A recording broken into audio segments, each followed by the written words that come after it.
Lonthoktaba Durbasa haiba warisi leptana tabirakpana ngasili aroiba tangkakto yausilakle mi oina poklubana yauri kumai mitrang taibang ipak iyaida malangi kaitheloi sangda semkiba punsi wari loinaidaba waring ningsinlani mapoki ahingi matamna loirakpa korong manin phanglakpa thabalna bidai nirei tharo magi mafamdagi nirere adugumna punsina leplare bidai thongjilda khandoklasi kedonge mitrang kumai sida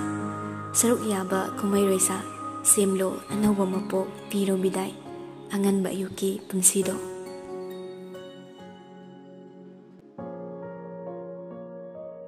ngasiri mai loina suba makai hek pulare ahal angang loina suna pulladuna machi phamduna wari sanai nupi sing adugi hek yorakpanga cha ising langbagi question jenakre haukibata natana ngarang na kari haina kiba nahan kari lepna kiba pumna maktung oinaramnaga ahal sing ado onsilaga hara wari sai menjor na noklaga yaskolda amu onsilakle Rani do sarokla draidana nanau di thokno warori yambo angang singsina tawrakli sikaino khallubada airi pumna ma manglaga dra khallubani masini menjor punsi haibado thajadaba ngaktani punsi da thokliba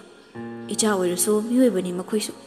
kanana aronba chatliba kanana fongliba mase thijin bai khoigi thaoide matam menkre lalabadi icha oirabasu dandi function chumlabadi madugi magi chasanu Menjor Sukumi Makokto Jumi Haibugum Nomi Tanjadana Monado Jaga Chanamaga Karapusilaga Changlei Machinda Karino so Panglon the Loli Matanda Ho Luhombugi Waga Yam Lipsilukiniko Sanaga Yamungan Hana Hondorin Haidana Tamona Muktana Lakravani Hanuban Bimea Punsilaga Low Warrior Naga Chanaroi Why do they Yaskoldo Nandarasti Ingli Meeting the Uraduna Monamakatari Pabo Ngakpana Kanariko Yamuna as any film Wishilamabani. Papagi mangda Kuruk Kundana, Sanapi Haidana Nikrabani, Gutlido, Tingmale.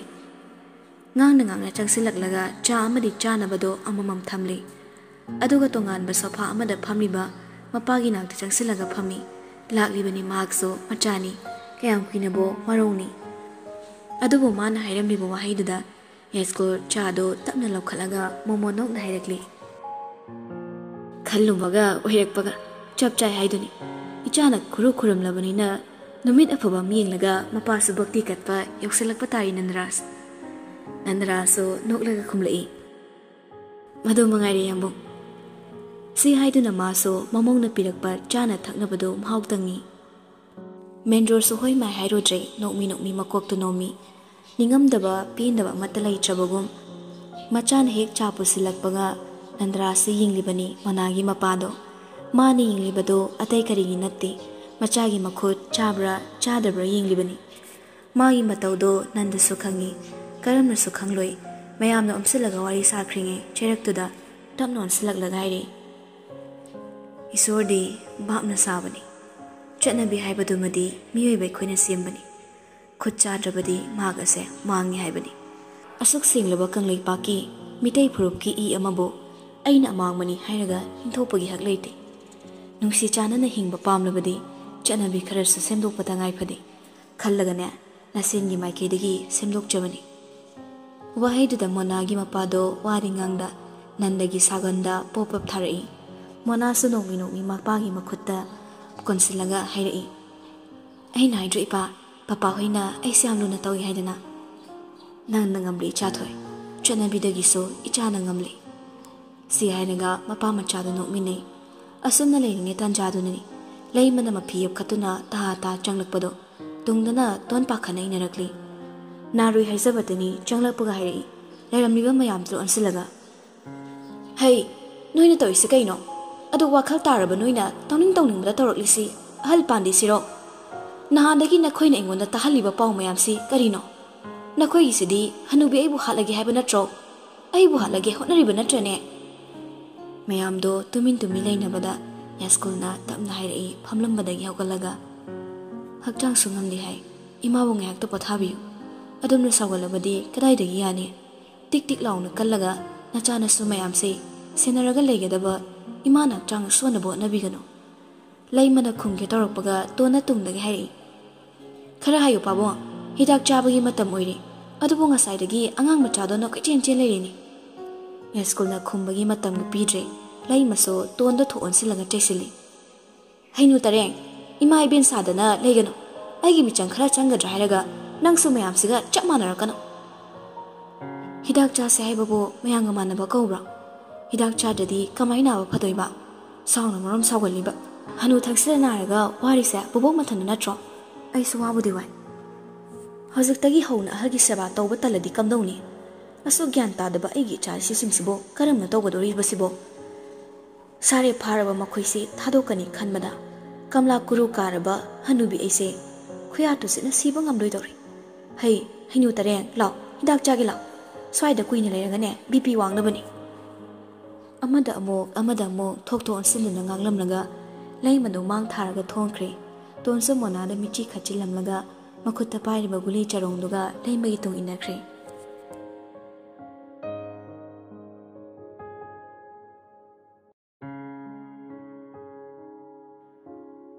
korong makna mangkhiduna nami bana khongdoreklaba matam angan basgi saktam loikiduna amammana mahut silakpa khutsengi mengal tana natana tha thawana atiyada mathau panglakpa makhadana yoyok langliba mayamdugi khonjeldi lapna tabagum mami oina khonthang yeiri ningthina keduna thambiramlaga mafi setnaba mafamduda changlakpani yum asigi mau haiduna khongthangsilakpa mikupta menjorna mabu nungsina yengkhiba miting ado linda kawba ngamde mamau lakpagi nungaibana taibangi awa nungai pumba tung oinaramlaga yengkhiba mitingni masa masa yanaraga chelabaso mikup asi phauba lamlanbu oiriba mapuroiba oigani haiduna leiriba boy yum asigi hanghangbu matawsina lindagi thamoibudi tapna tapna khudum chansilakle adum oinama ningselda tariba magi saktamduda munna yengi linda meraba laklangmani haiba khangmana ma makhada kumningdabani mana migi oiraba mikup asi phau mabu kalakpa amadi nungsibagi mitingna yengloi khangmana thamoidu hena kaizabani phana kuina mangduna leiringai cheraktudani thongdagi nok torakpado unglambadu toklaga linda ta hogolaga yenglei adubo mani yengning ugani mipairamba mahaktuni saktamdu ubati lindadi masadu ipha phajinkre adubo nupadudi jamnam nokpa minoktuga loinana changsilakle haina mitmangda chapliftuna hairere boina changwa haiba nachanupido borpiramu ka haireni linda khumde mamaido tapna nontharaga laikre khangi mahakso karamna masigi phibam yokhibano haiba adum oinama karibu kanaribage misak ama khaktagi hena hapchinba ngamdraba thangoi aduna kanagi pirang amo yenglukini haina sordu hontharaga hairakle imung simi watpani hoi ekhoi loina watle adubo imung sida nangu manupi amagi mathau yam tai nangi oiba thamoi gi chakri duna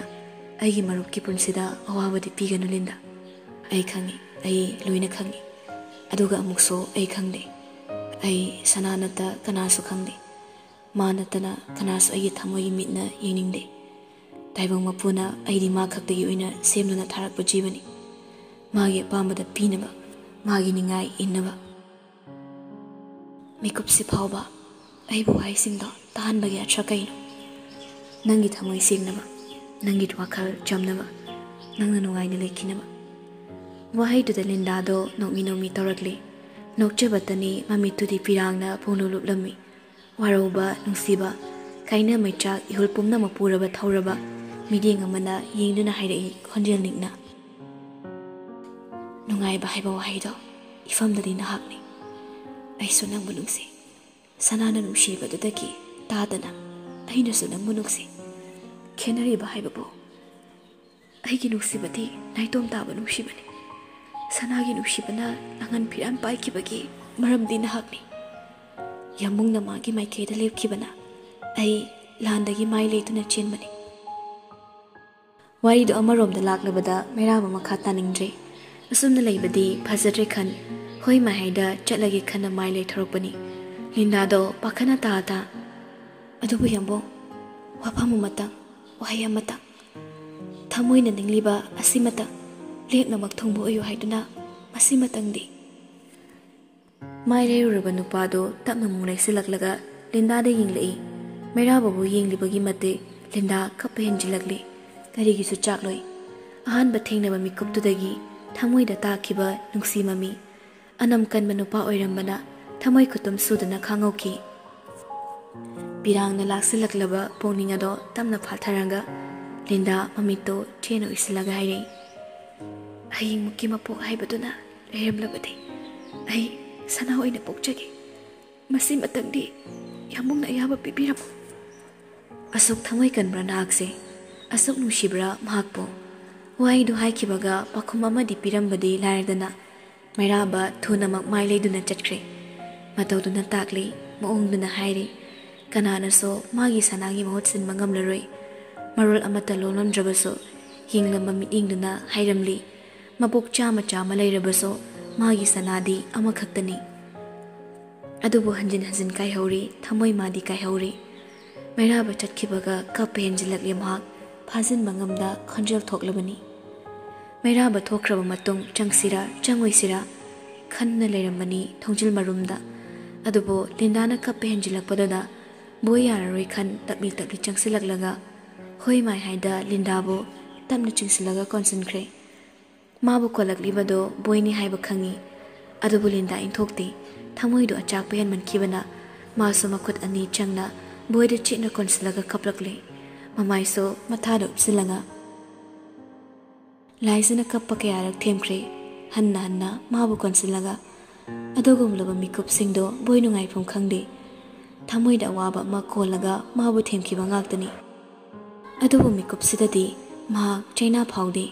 madugi mahot yamna nungai sapa ma phauri magi oigadabagi ngaituna leiraba mahakna mathada sumna leibase punsigi hanbu oina boy haina bahurakle kapli badudagi lefallage khanna nangannuda tapna tapna thara gairekle hojikanse makeup ki paisa yam lawi paisa chungna kiraga napidu sum tahaladi aingone amangzadro aisi muthalage khalabu nang wahaidu Linda do chablekre tanjadu da khumongdradi ingamoroi khallamali manaton ga do ifun fullagairi kror paiba nangna makeup lising dali inine chatlom ta nushide siyairaga makhutuna inthoke tawani adubu nupado thadokti konsilaga dumak thami matawduda Linda ikairakli adubu maso muktana nathokna bohnadi hanagum chumna muklaikre nangna khwairi pamba thase kaino Linda do karino khali adubu khumlei mera tha numiti Lonthoktaba deti 12 adudi meragi tang tarani thoi Lonthoktaba numita lifu hairagi luhongbase chap chana tadabaso ihobatuba makhon ngado siri khumlakpada boido mamunui aina tahanduini calendar da semdu aloi ado ai chatlage ngak lekhui sumaina wakraigi Linda su khara kapning lamaga loina phakrabani wa haigi haibaduda tablap nangle kai haigi haibano horenim dan khranga meraba mister paga kapayaroi bohaiduda nupido khangmoi lakpoi masado handoke tawbani adubu thadokti nupado chenu konsilaga makha tarai thawai nungai traga chara yen bayaroi maram khangde Linda do nofya tawrakle nongmi khumlai sana mister we haiduna manakle chatlambe yaroi moi ani dagi Ivani na hena naisi wahaiduda Linda do khonjel thokna nok thorakle nupado sunui asing mane ne haise yamna ibai mo ongda akhoi thamoi sibo nungkup thugai badongna thugai ramana tro sigi laman ichak to da khumdorini nupi poklaga namdana moini nupa oiraga na ichanupi namdana pini yam pen kitrene haisina de neiba sabaduda paktabai wanida wahaidu hairaga nokmi tumin amuk lainei miku kharada hekta nungsinari haiba natti adaido upai leitabana amana tawbada hoimai hainadrabani asumna ngak leramlaga boina hairei matam kuina lawganu inakta thuna laoko thadoktunabo chatningdre Wahayduda nupado swailawi chinda thokpa panghaida hairabaso kaino makhalakuna boilindabu kolambado phathadokle hojiki mikup asi puduna ngarangi numidangduda amu haninglei time travel gi oithokpana irai laine leiramlaba soidena ngarang uhenkhini nupado anido amu ikairaduna nokmi tumin leinakre miku kharagi tungda lindada inglei nupiduso boide inglei ginglibagi mati khalai charangdaramba wakhalduna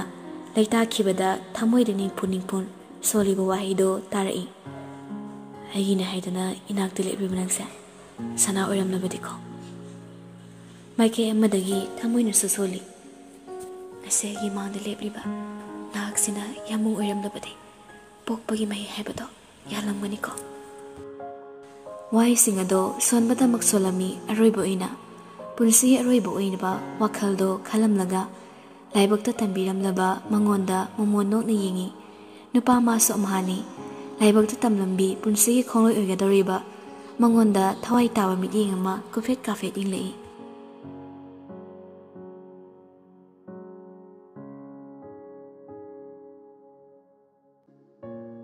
tasingna papni mana tawba sinphamse papni marol nansilaga leiba phal mayam aduda case mapai ni paiduna leiba amagi mathakta ama mayam se khupni yinglakpada sana hakchangdi kemlido boiga lindaga chile haiba pauk tabaduda ngayaktang oiraso yoksiloge khanmani lakni la oi haibagi marol haira u haiba mairabagi message ama sulerami laki haiduna message reply ama piramlaga rex duty loiba mapa chanana magi room dagi thorakpani thongzil hek changi tobag yobaga changi honariba nupa aduga chapchana mayok nakre nupa duso makhute envelope chabul ama paiduna lai sargi mingda letter khra yorakpa ado mukta pijaramge wahaiduda hena ngaingam khidre rexo nupaduna pirakna bohonariba adu phawba ngaingamda tablobi matawtuda nupado tingak yenglaga magi notebook tuda sign tongna amuk hanna thokre rex no matungna amuk changkre chedo hangduklaga baranda paring tuda tapna chatlaga manungda irakliba wai singdo pana bohonai iraming asiso yamna tarutanana kuptak sangtakna yamna nanba khudiduna bidai jemai simade ibada matam laukibana yahu thingma mapawere gap to khara piraga amuk samtharakli khangdabadudi khanganba phai mi bulang taknana thamba honade madu pawki masakni mi bo hanba haibase paw to mi gaso saini mase wahai du haina rex to makha mu patharakli rims ki thodokta suicide attempt ni hairanga murder doramba ros marksi drug addict ni number 4 dagi horaga morphine makhal gi drug kaya mana yamna toina season masida sunata mana supply toraga inkhalakibana harul kaya amadi khonai sigi yumbi kaya gi makhongda singjangna yansanwa misa ama khangni rehabilitation center da chehi kya thamdana so magi addiction ase phawanai Pharoidaba podudi manghan matabani hanchanglaben sangado nangmu chaba ngamrani ngamloi waramasida nata matamamada namaha kunjogi mini magi drapu thopusinda yamna maha nangna chenama miyoini ro saibase hatfam thokpagi mabu hatbani masida police department so society ni hairaga irang nimtan kibagi hainingai leitana thagachari rex sounding lobaso wakhal khra khantharakli Pano oiduna su misak asina phattaba amadi tawkiba leite mi halabaso maran leiba khakta hatba ong sina mabu wakhan khalali chatlamadagi leplaga pillar amada nga tharaga rex to makhada iba singdo amuk pa na bonai aduga anishuba mihat advocate misra magi di aina hairuduna kari amukana kine rapi singbu sogatba criminal singbu sogatba yamna chawna chenariba advocate ni ma Mana maram oiraga ikai kumnaba manglaba nupi kayagi hak muthattuna lakli masida sunatana mahakna Manipur da leiringai matamda misra kunjoga Arun mari leirami makhoi ani yanaduna miwei kayagi pumsi manghanbada nata hingbagi hak mulle masimakna mabu sibagi chaya pibada thoina nungaitaba leikidamni matangsida magi yengnaba yamankhibana aibu thigalakpagi maram amu oikida masimaso aigi laiba phabani aduga khwaidigi aroiba amasung ahoba oiriba kunjo Matangduda loisinkhre wahaido adubu Rex yam thuna envelope-tuda atopa che yauribra yengi thupchanduna machi amada lairibado ubada ta faktokla yengi nangsu khala yeng maduda ta gyan lakani masani yadaba nupi amabu phattaba loksing sizinaraga masagi hakmunba mani muktadagi hena tanglaba nupi hakchang aduda masagi ayaba yawda sokluba kutsa adudagi hena tonba khasa ma leitrabani loina magado taibangse na hingbada khwaidagi mamla yawdraba nupani Rex ni hak lepi wari kya loikre thodo kya hokre adubu mama kokto dumak ngauri ngak loksin na bo naramlaga tamno mo patharagli kunjo bu hana bo nabada matam khara changki aduga ma bu hatpada so mahana governor tokiba aduga chapmani China fangtaba misini adu moina mana torubana mana fang baidani chapchana phongpham thokpani nimit nogi thodok to coincidence ni miyoiba moina miyoiba magi laman khumlagi ninglakpa mikuptuda khangudana oikiba matawduda aina khanki lalabadi maral phongpham thui madudi governor markso maral amadi phongpham thui mana tawsarubagi mayama magi laman khumnabu honaringi pap ama lansilakpana ma kisu dandigi saruk thungkibani masibu aina karamna khangliba haibadi wangwaina hangano maramdi mafam khuding tanangum athengmada thokliba agi misu wate Rexo khara gyan talakpagum tawrakli warido atopa lamai amadaso hangdoklubada mayik singna irami Governor Sudena Bedanabu Hanaba Poram ama yadkre haiba pau agi nakong yorki adubu pauduna thengi ropana mabu khambagi matam leikide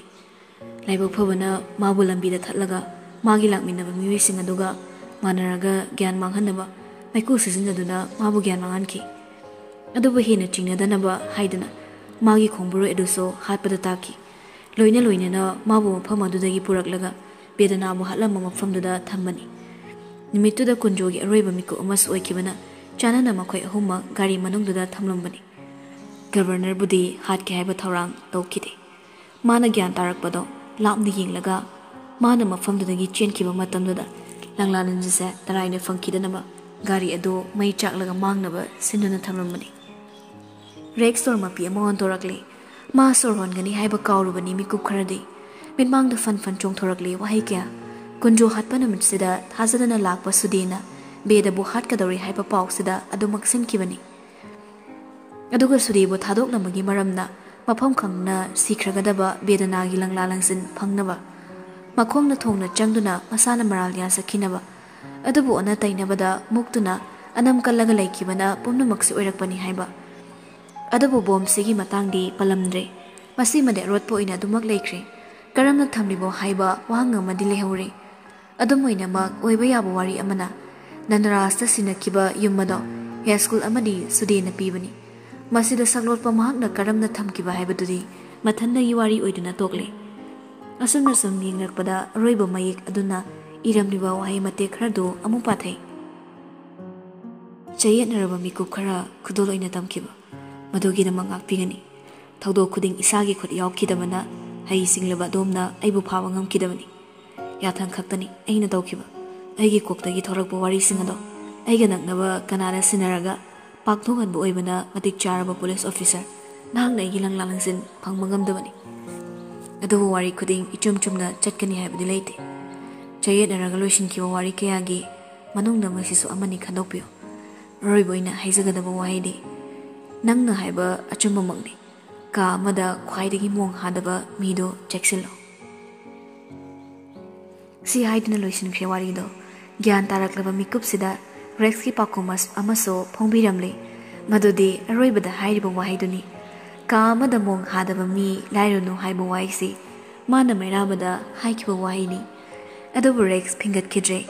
walan ngangda chedu thupsilaga pocket da haplaga mafamdagi thorakli maithongda ni tabagi minok ama noklaga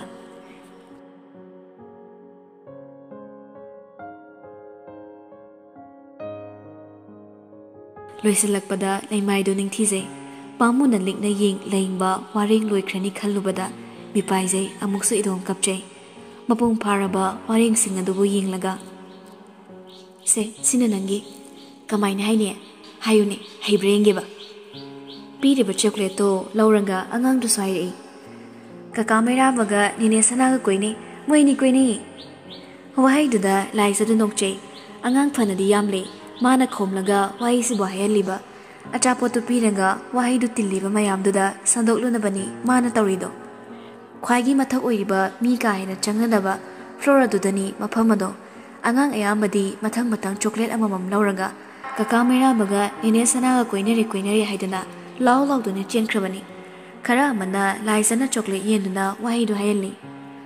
Masu Nupidu Tirakpani, Nupiti Lamdagi Irang Lang Batuda, Mabu Udi Haiduna, Adobo Toromni Pibam Dobada, Merabado Ingangakli, Angang Mayamduna, Lau Laudan Chin Kibado, Yang Lamlaga, Unsinduna Gori. Sana, Kainanang Torido, Congelda, Nupidu Kakre Kangli, Makuta Pyramid Chocolato, Angangamada, Luina Pikranga, Tokrai Bagum Ingitawi, Angang Sinduso Yo Langa Chentokre. Hai nai na Mairaba Jangsilak Laga Manakta, Pisumdo, Sukta being Lakpada, Liza Kiruk Hari. Koini Bo, Koini Heaven Kaino. I know Ida Bangangbra. Nanga Sawi Torido Kaino.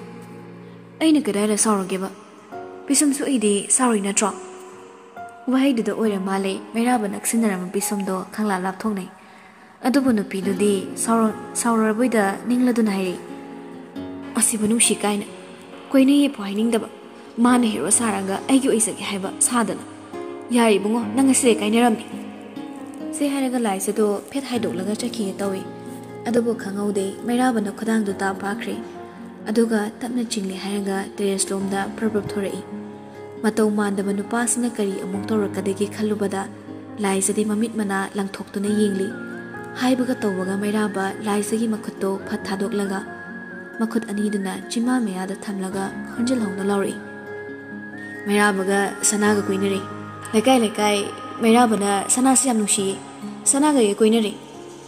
Yamboa, see Batari me. Makata Tamulays Udro, as Kainu Matorisiba. Nanga Liza, Mairabu Chingi, Adubu Machilling in Nupado, Hinadum Angeli. Long was Sulakpio, Ichagi Sosti the Sulakpio. Anisube Chagi, Sosti the Sulakpio. Matangi Chadugi, Sosti the Sulakpio.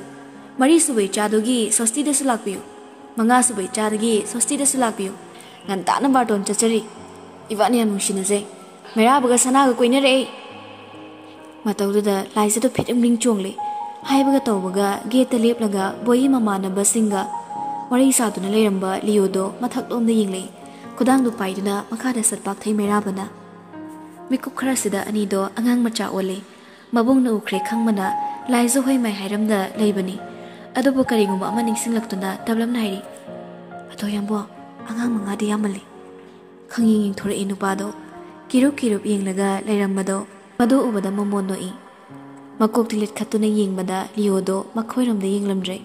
Mado over the Laisabo, Tamna Chinkat Piranga Lefale. Mile Desana, Yamla Faduini Angobi. Nasaktuga, Lupo Londring, Angankaina, Akatpo. Angobi, Saktiba, Pajabi. Tibudro, Nungsibi. Why do the lies do Ikaikri? Nungsibi kain Harak Pasi, Tangna Thorakpana, Ikaisari Putni. No pado so Mahani, as on the lies and a Tangna Ikai Bagi Mo Torok Pasini, Mahana Zaribaso. Tanjaduda, Merabagi phone the message Lapagi, Biping Tori. And over message do, Amakangati. Matang Liptana, Basing Kanga Torok Paduda, Ikairamaga Chaikri, Nupido, Brang sorry. Kanana Mrs. Adam Tarido. Karama Matolita Banupino, Fongadopio, Kadino. See Hainada, Nupado na Lotoka Hoser Lava Pondo, Manata Munkri. Hang to the Ying Luba Matamda, Mana Chinari Badudi, Oiramdre, Resky Mrs. Oirami. Potongak the Nitaraki Bado, Liza so Kaino Kanana Jungle Yingli. Potona Taba, Resky Mrs. Tohanapai. Miraba, I got another letters. Aina Kanmada, Miad Pase, Kanano Kangli. Adobe Exan Amata Lobuding Amludori. Matong Changdana, Roshin Kiwari Kayagi, Manung Namasiso, Amani Kandok Lagi. Why do the Pido Ingangawi, Adobo Tarali photo dogi, Chemai Singduda, Idibo could eat the Munni Elizado. Merabas Uri Mataudo, Pondo Mulibus Yaridori. Lizana Manglaga, Fondo the Yinglaga, Chede Idibo Isindo, Badun Lake Kibaduda, Ma, Aquibado, Hifet Laylaga, Lay Yinglamlaga, Lizabuling Mana Kolaga, Manung the Tapnapusilagli. Nupido so Kong the Tangi Haibabu, meeting the Fondani. थोंजिल हेक कांसिलक्पगा लाइसे सप्लिपनगा मैराबदा येंगले मैमिट अराउबदो तथा तथा पांगलगा हाइरे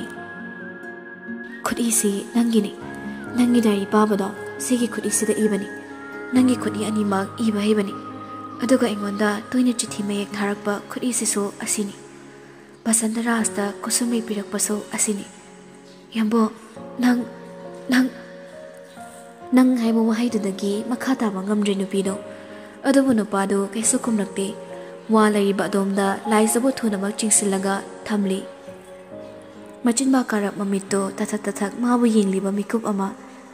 yenglamlaga marabaso makhutna laisagi mamit tapna nantharaga panglama mamitto isilali karap tawbu chimbalude chingsilaga magi chimbalsina tapna thengduna umsinnankre ikang kangna machimbaluda marabagi taing ting machimbaluna thenglakpa mikupta gya laklubay ningi nupido asam nangyak leramlaga maraba laisagi chimbaldo tapna tapna thadorakle adubu masadudi handokta naromlomda changsilaklaga sonthangna haire fataba yenglano nangdi ai khakta yengalabani fataba tarono aigi nungsi wahai khakta tagadabani si hairaga makhunna muk tapna konsinbiraga yamungi sana nangse aina yamna nungsi waise khakta tasalo ai khakta yeng asumna layu ithanungda daibangi mitrang yenglano nangdi ai khakta yengadabani masibu aruba thabakla line thokpa warira nakti laisigi mafamda karisu natti mairaba khaktani mana pamba taibang kanana kari chetnaba ma yenglude magi haibabo mairaba khaktani masina oiramba tai mikup ta fangkiba pakhumdo hondoklamlaga nokmi khunungdu fat wangkhalaga mairabagi nakong mayada changsilanga hairi chirolgum itaptapna marau chawba makhoyambong siyairaga nason pikna mo noglei matawda oira male nupaduso nungshina noglakle tangna nokpa minokto pamuna nokpa minokto pamjaba kanagi mafamda thawai oiba minokto noklere ngasiso mahausagom sangtak tawu huya anido ullaga tapna ingna yamna nushina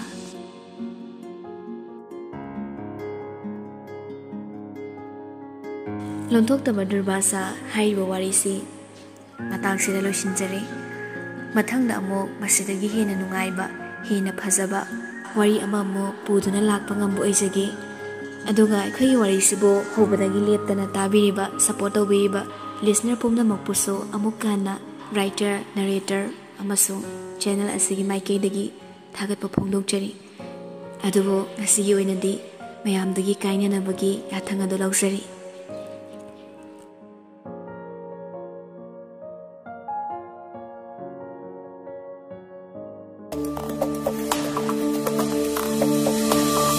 you.